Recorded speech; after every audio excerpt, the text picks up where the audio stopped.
ஜெபம் செய்வோம். சூரியன் உதிக்கிற திசை தொடங்கி அது அஸ்தமிக்கிற திசை மட்டும் கர்த்தருடைய நாமம் துதிக்கப்படுவதாக. அன்பின் பரலோக பிதாவே, இந்த மாலை நேரத்திற்காக தேவனுக்கு நன்றி செலுத்துகிறோம். இந்த வாரத்தின் பணிகள் ஒவ்வொன்றையும் உமது கிருபையால் நாங்கள் நிறைவு செய்யவும், இந்த ஆயத்த நாளிலே உடைய சன்னிதானத்தில் வந்து காத்திருக்கும் கிருபைகளை தேவரீர் எங்களுக்கு தந்ததற்காக உமக்கு நன்றி செலுத்துகிறோம். இந்த ஆராதனையிலும் பரிசுத்த ஆவியான பிரசன்னராயிலும் மகிமைப்படும் எங்களோடு கூட பேசும் தலைப்பட்ட ஒவ்வொருவரையும் கொண்டு வாரும். இயேசுவின் நாமத்தில் ஜெபிக்கிறோம் நல்ல பிதாவே, ஆமென். ஆராதனை காரணமாகவும் தேவன் நாம மகிமைக்காகவும் நம் யாவரும் எழுந்து கீதங்களும் கீர்த்தனைகளும் 421 பாடுவோம். வா பாவி இளைப்பாறவா. கீதங்களும் கீர்த்தனைகளும் 421.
பொதுவான பாவ அறிக்கை ஜெபத்தை யாவரும் சேர்ந்து எடுப்போம். சர்வ வல்லமையும் மிகுந்த இரக்கமுள்ள பிதாவே, தப்பிப்போன ஆடுகளைப் போல நாங்கள் அலைந்து போனோம்.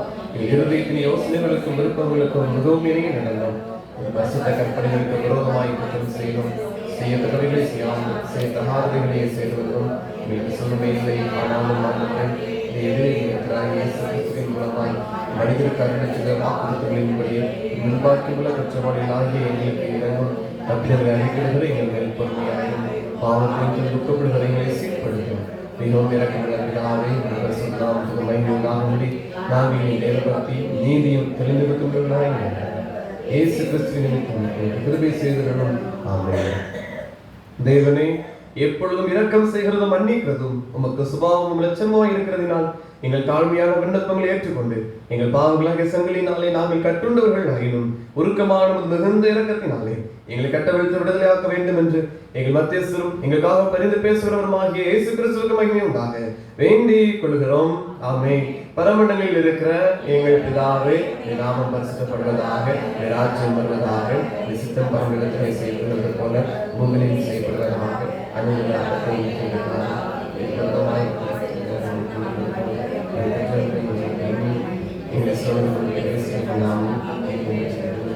ராஜ்யமும் வல்லமையும் மகிமையும் இணைந்தே. ஆண்டவரே, எங்கள் உதடுகளை திறந்தருளும். தேவனே, எங்கள் ரட்சிக்க விரைவாய் வாரும். பிதாவுக்கும் குமாரனுக்கும் பரிசுத்த ஆவிக்கும் மகிமை உண்டாவதாக.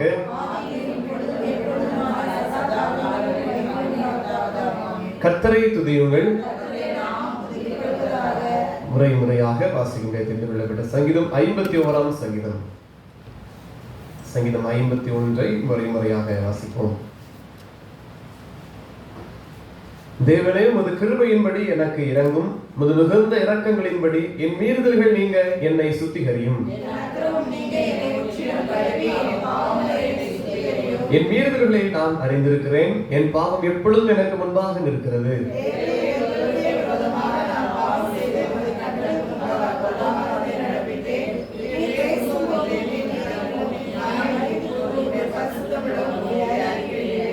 இதோ நான் துர்க்குணத்தில் உருவானேன், என் தாய் என்னை பாவத்தில் கற்பந்தரைத்தாள்.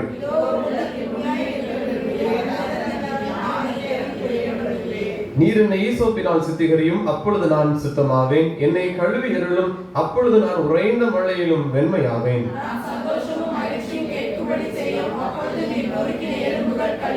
என் பாவங்களை பாராதபடிக்கு நீர் முகத்தை மறைத்து என் அக்கிரமங்களை எல்லாம் நீக்கி அருளும்.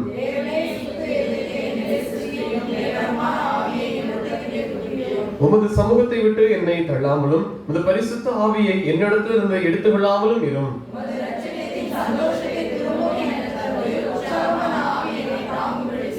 அப்பொழுது பாதகருக்கு உமது வழிகளை உபதேசிப்பேன், பாவிகள் உம்மிடத்தில் மனம் திரும்புவார்கள்.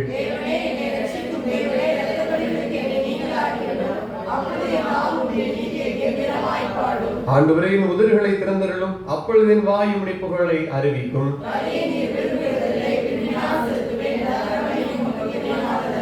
தேவனுக்கு ஏற்கும் பலிகள் நொறுங்குண்ட ஆவிதான். தேவனே, நொறுங்குண்டதும் நறுங்குண்டதுமான இருதயத்தை நீர் புறக்கண்ணீர்.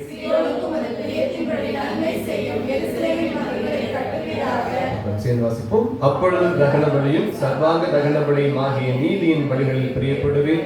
அப்பொழுது பீடத்தின் மேல் காளைகளை பலியிடுவார்கள். பிதாவுக்கும் குமாரனுக்கும் பரிசுத்த ஆவிக்கும் மகிமை உண்டாவதாக.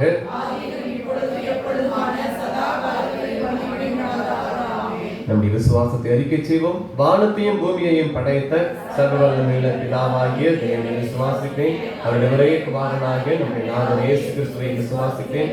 அவர் பரிசுத்த ஆவியினாலே கன்னிமரியால் எடுத்து பிறந்தார். பொந்துகளாத்தின் காலத்தில் பாடுபட்டு சிறை அறையுண்டு மறித்து கடக்கப்படப்பட்டு பாதாளத்தில் இறங்கினார். மூன்றாம் நாள் மறித்து விடுதலை எழுந்தருளினார். பரம்பிடத்திற்கு ஏறி சர்வ வல்லமையுள்ள பிதாவாகிய தேவனுடைய வலது பாசத்தில் வீற்றிருக்கிறார். அவ்விடத்திலிருந்து உயிரிழோரையும் மருத்துவரையும் நியாயம் வருவார். பரிசுத்த ஆவியை விசுவாசிக்கிறேன். பொதுவாக பரிசுத்த சபையும் பரிசுத்தாய் பாவமணிக்கும் சரீரம் உயிர்த்ததிலும் நித்திய ஜீவனும் உண்டு விசுவாசிக்கிறேன். ஆமென். தயவுசெய்து அறிவிப்புகள். நாளை காலை ஆராதனை பரிசுத்த திருவிருந்து ஆராதனையாக நடைபெறும். தகுந்த ஆயத்தத்தோடும் ஜெபத்தோடும் கலந்து கொள்ளும்படி அன்போடு நினைவுபடுத்துகிறேன். ஆலயத்திற்கு செலுத்த வேண்டிய அர்ப்பண பண்டிகை ஏலம், ஆலய ஏலம், வரி போன்ற பாக்கிகள் இருக்குமானால் நாளைய தினத்தில் நீங்கள் அதை செலுத்தி உரிய ரசீது பெற்றுக் கொள்ளும்படி அன்போடு கூட நினைவுபடுத்துகிறேன். இப்பொழுதும் கர்த்தருடைய வார்த்தை நாம் தொடர்ந்து தியானிக்கிறோம்.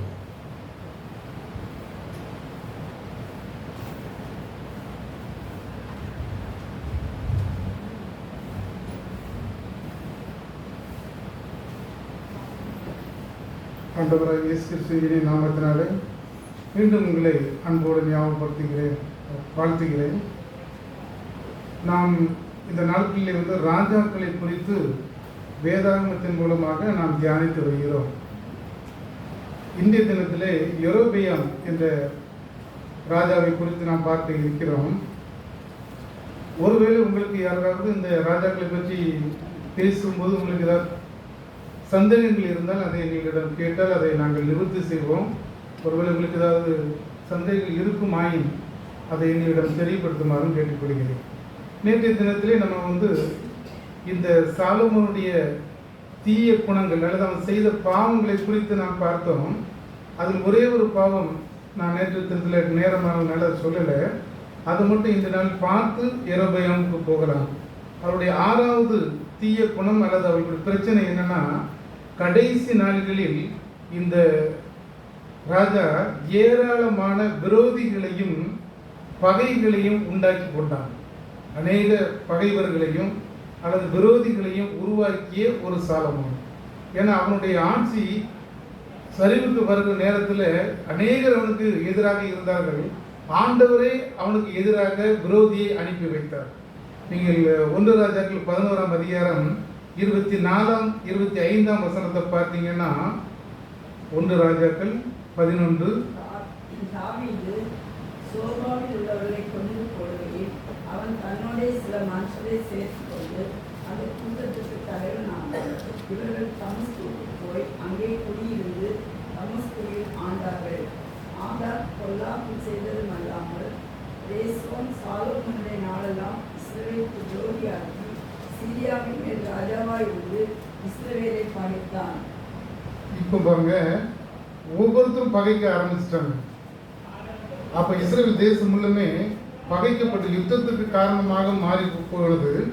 அதிலும் குறிப்பாக சொல்ல போனால் யோதோமியனான ஆதாத், வசனம் 14 வாசிங்க. அதே 11ஆம் அதிகாரம் 14வது வசனத்தை வாசிங்க.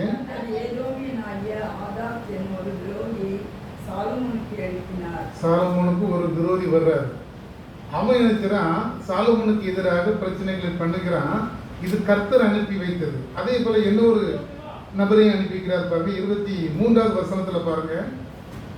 எலியாதாவின் குமாரனாகிய ரேசோன் என்னும் வேறொரு விரோதியை தேவன் எழுப்பினார்.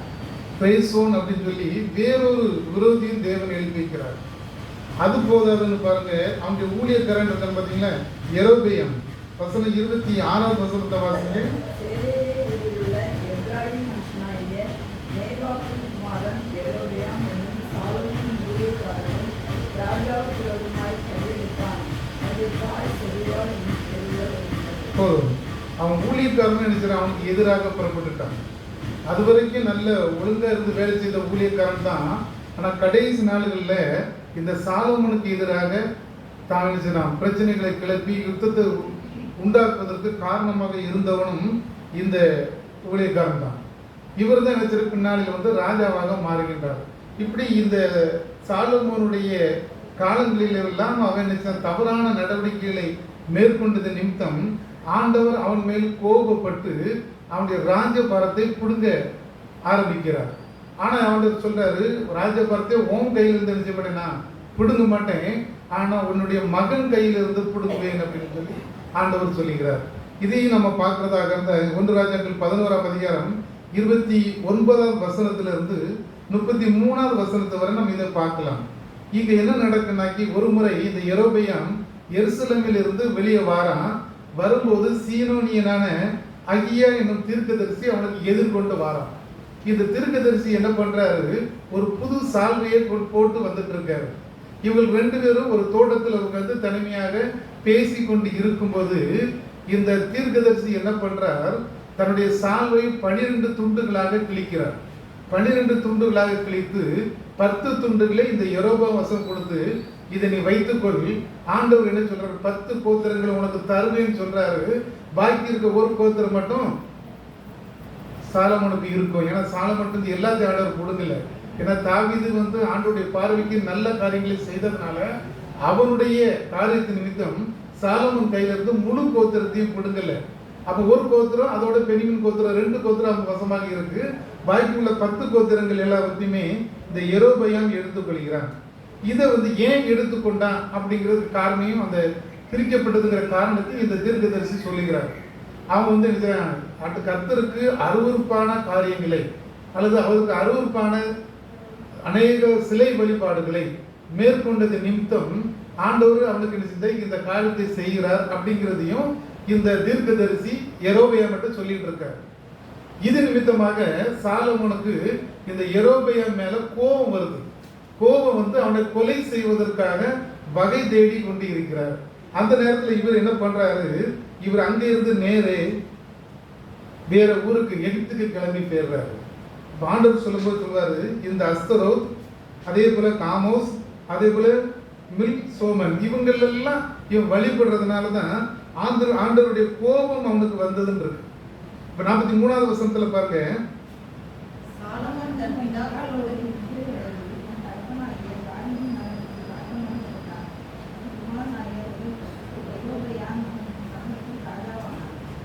இப்ப பாருங்க, ரெகொபெயாம் வந்து ராஜாவாக மாறுறாரு. ஆனா அவர் கையில 2 கோத்திரம் தான் இருக்கு. யூதா கோத்திரம் மட்டும் தான் கொடுக்கப்பட்டது. ஆனா பென்யமீன் கோத்திரமும் அவங்களோட சேர்ந்தனால 2 கோத்திரம் மட்டும் ரெகொபெயாம் கைவசமாகவும் பாக்கி எல்லாம் யெரொபெயாம் 10 கோத்திரங்கள் போயிருது. இப்ப அப்படின்னாக்கி இந்த தேசம் 2ஆக பிரிக்கப்படுது. யூதா கோத்திரம் வந்து ரெகொபெயாம் பக்கத்துல வசமாகவும், மற்ற கோத்திரங்கள் இஸ்ரவேல் கோத்திரங்கள் எல்லாமே இந்த யெரொபெயாம் வசமாக மாறிவிடுகிறது. இந்த யெரொபெயாம் என்பது வட திசையினுடைய ராஜா, ரெகொபெயாம் என்பது தென் திசையினுடைய ராஜா. இந்த யெரொபெயாம் வந்து முதலாவது யெரொபெயாம் என்று சொல்லலாம். ஏன்னா இதுக்கு பின்னாலேயும் அரசாண்டங்களில் யெரொபெயாம் ஒருத்தர் வர்றாரு. அதனால இவரை முதலாவது யெரொபெயாம் என்று சொல்லலாம். இவர் இஸ்ரவேலினுடைய ராஜா. இவரை பொறுத்த மட்டும், அதாவது யெரொபெயாம் என்றால் ஜனங்களை ஆதரிப்பான் என்பதாக அர்த்தம். யெரொபெயாம் என்றால் ஜனங்களை ஆதரிப்பான் என்று அர்த்தம். இவருடைய காலம் கிமு 931 இருந்து 910 வரை 22 வருடங்கள் ஆட்சி செய்தான். கிமு 931 இருந்து 910 வரை 22 வருடங்கள் இவன் ஆட்சி செய்தான். இவனுடைய தகப்பனார் பெயர் எப்ராயிம். இவன் எப்ராயிம் மனுஷன். இவனுடைய தகப்பன் பேர் வந்து நேபாத். தாயுடைய பேர் வந்து செர்கான். இவள் ஒரு விதவை, கணவனை இழந்த ஒரு விதவை. இவள் விதவை இருக்கிறார். இது நம்ம 1 ராஜாக்கள் 11ஆம் அதிகாரம் 26வது வசனத்துல பார்க்கலாம். அது வேணா வாசிங்க. 1 ராஜாக்கள் 11:26. ஊரிலுள்ள எப்ராயிம் மனுஷனாகிய நேபாத்தின் குமாரன் யெரொபெயாம் என்னும் சாலமோன் ஊழியக்காரனும் ராஜா குலவுமாய் கையெழுத்தான். அந்த தாய் செருபாள் என்னும் பேருள்ள ஒரு விதவை. இவங்களுக்கு 2 பையங்க இருக்கிறாங்க. ஒரு பையன் பேரு அபியா, அடுத்த பையன் பேரு நாதாப். இந்த 2 பேரும் யெரொபெயாமுடைய குமாரர்கள். இவருடைய மற்ற சங்கதிகள் நம்ம பார்க்கும்போது வந்து ஒரு உண்மையான பராக்கிரமசாலியான ஒரு ஊழியக்காரன். அதனாலதான் சாலமன் என்ன பண்ணியிருந்தாருன்னா, அவர் இருக்கும்போது இவனை வந்து யோசேப்பினுடைய நகரத்துக்கு அனுப்பி அவனுக்கு அங்குள்ள காரியங்களை எல்லாவற்றையும் மேல் விசாரணை செய்வதற்காக அனுப்பி வைக்கப்பட்டவன். அப்ப யெரொபெயாம் வந்து ஒரு பராக்கிரமசாலி, காரிய சமர்த்தன். அதனால இந்த ராஜா அவன் மீது ஒரு நல்ல நம்பிக்கையை வைத்திருந்தார். ஆனா பின்னாளில் என்ன செய்யறான், இவன் நேரே அவருக்கு எதிர்மாறாக மாறி விடுகிறான். அதனால என்ன போண்டியாச்சு, இவன் வந்து எகிப்துக்கு ஓட வேண்டிய ஒரு சூழ்நிலை ஏற்பட்டது. இப்ப பாருங்க, சில காலம் சென்ற பிறகு சாலமன் மரித்து போகிறான். அவன் இடத்துல இந்த ரெகொபெயாம் ராஜாவாக வர்றான். ஆனா 2 கோத்திரம் மட்டும் தான் அவன் கையில இருக்குது. இப்போ ஏற்கனவே எகிப்துக்கு ஓடி போன இந்த யெரொபெயாம் 3 வருடங்கள் கழித்து மீண்டும் இங்க வர்றான். வர்றதுக்கு மக்கள் அவனை அழைக்கிறாங்க. நீங்க இங்க வாங்க, வந்து எங்களுக்கு நியாயம் விசாரிங்கள் என்று இஸ்ரேல் மக்கள் அழைத்து நிமித்தமாக இந்த யெரொபெயாம் என்ன சொல்றான், எகிப்திலிருந்து மீண்டுமாக திரும்பி வராங்க. வந்த உடனே எல்லாரும் குறைகளை சொல்றாங்க. இது 1 ராஜாக்கள் 12ஆம் அதிகாரம் 3வது வசனத்துல பார்க்கலாம். இப்ப பாருங்க, உடனே இவர் என்ன பண்றாரு, யெரொபெயாம் நேரே ரெகொபெயாம்கிட்ட போறாரு. சாலமனுடைய மகன் ராஜா கிட்ட போறாரு. போய் அவர்கிட்ட சமரசம் பண்ணி பார்க்கிறார். ஆண்டவர் சொன்ன காரியங்கள் எல்லாம் சொல்லி நாம் சமாதானமாக இருக்கலாம்னு சொல்லி சமரசம் செய்து பார்க்கிறார். ஆனா ரெகொபெயாம் அதை இல்லை, ஏற்றுக்கொள்ளவில்லை. அந்த சமரசத்துக்கு எனக்கு இல்லை, இடம் கொடுக்கல. அல்லது அவங்ககிட்ட மக்கள்கிட்ட அவங்ககிட்ட சொல்றான், உங்க தகப்பன் எங்களை என்ன செஞ்சாரு, எங்களையும் எங்க மக்களையும் கடுமையாக வழி நடத்தினார். அதனால நீங்க என்ன சொல்லுங்க, எங்களுக்கு லகுவான சுமையை கொடுங்க, நாங்க உங்களுக்கு என்ன செய்வோம், ராஜாவாகிய உண்மை சேவிப்போம் அப்படின்னு சொல்லி சொல்றாங்க. அப்ப அவர் என்ன பண்றாரு, எனக்கு ஒரு 3 நாள் டைம் கொடுங்க, 3 நாள் கழிச்சு வாங்க, நான் உங்களுக்கு சரியான பதிலை சொல்லிடுறேன்னு சொல்லி இந்த ரெகொபெயாம் அவங்களெல்லாம் அனுப்பி விடுறாரு.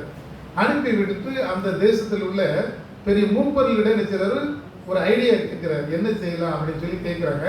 கேட்ட உடனே அந்த மூப்பர்கள் பெரியவர்கள் என்ன சொல்றாங்க, உங்க தகப்பன் கடினமாக நடத்தினாரு உண்மைதான், ஆனா நீங்க என்ன செய்ய, மக்களுக்கு கொஞ்சம் லகுவான சுமையை கொடுத்தா அந்த மக்கள் எப்பவும் உங்கள் வசமாக இருப்பார்கள் அப்படிங்கிறத சொல்றாங்க. இவர் அது ஒரு பக்கம் கேட்டுட்டு என்ன பண்றாரு, அவர் வயசுக்கு தகுந்த வாலிபர்களை அல்லது அவரோடு பழகின வாலிபர்களை அழைத்து இந்த கதையை சொல்றாரு. பெரியவங்களாம் இப்படி சொல்றாங்க, நான் இவர்களுக்கு என்ன சொல்ல வேண்டும் என்று நீங்கள் சொல்லுங்கள் அப்படின்னு சொல்றாங்க. அவங்க எல்லாத்தையும் கேட்டு அந்த வாலிபர்கள் அவனுடைய தோழர்கள் சொல்றாங்க, உங்க அப்பா வந்து கடுமையான சுமையை கொடுத்த போல நீங்க அதை விட கடுமையான செய்யணும், சுமையை கொடுக்கும். அவர்கள் உங்களை என்ன செஞ்சாங்க, சவுக்கால் எதனால் தண்டித்தாங்க அப்படின்னா, நீ தேள்களால் அவங்களை என்ன செய்ய தண்டிப்ப அப்படின்னு சொன்ன உடனே இவனுக்கு அது பிடித்தமா போயிடுச்சு. அதனால என்ன பண்றாரு, அடுத்த நாள் எல்லாரும் வந்த உடனே அவங்கள கூட்டு இந்த கதையை சொல்றாரு. நான் என் தகப்பனை விட என்ன உங்களுக்கு அதிகமான சுமையை தருவேன், தேள்களினால் உங்களை நான் என்ன செய்வேன் தண்டிப்பேன்னு சொன்ன பிறகுதான் இது மக்கள் என்ன செய்றாங்க, ஏற்றுக்கொள்ளாமல் அப்படி போயிறாங்க. இப்போ எருசலேமுக்குள் இருந்து எகிப்தில் இருந்து இங்க வேற யெரொபெயாம் வந்தது எல்லா ஜனங்களுக்கும் தெரிந்த நிமித்தம் எல்லாரும் அவர்கிட்ட நீங்கள் எங்களுக்கு என்ன செய்யுங்க, ராஜாவாக இருங்கள் அப்படின்னு சொல்லி தான் இவரை ராஜாவாக மாத்துறாங்க. இது நம்ம என்ன செய்யலாம், வசனங்கள் அந்த 1 ராஜாக்கள் 11ஆம் அதிகாரத்திலே நம்ம இதை பார்க்கலாம். இப்போ பார்த்தீங்கன்னா யூதா பென்யமீன் கோத்திரம் மட்டும் ரெகொபெயாமுக்கும் மற்ற 10 கோத்திரங்களும் யெரொபெயாமுக்கும் கொடுக்கப்படுகிறது. அப்படின்னா இஸ்ரேலின் ராஜாவாக யெரொபெயாமும் யூதாவினுடைய ராஜாவாக ரெகொபெயாமும் இருக்கிறாங்க.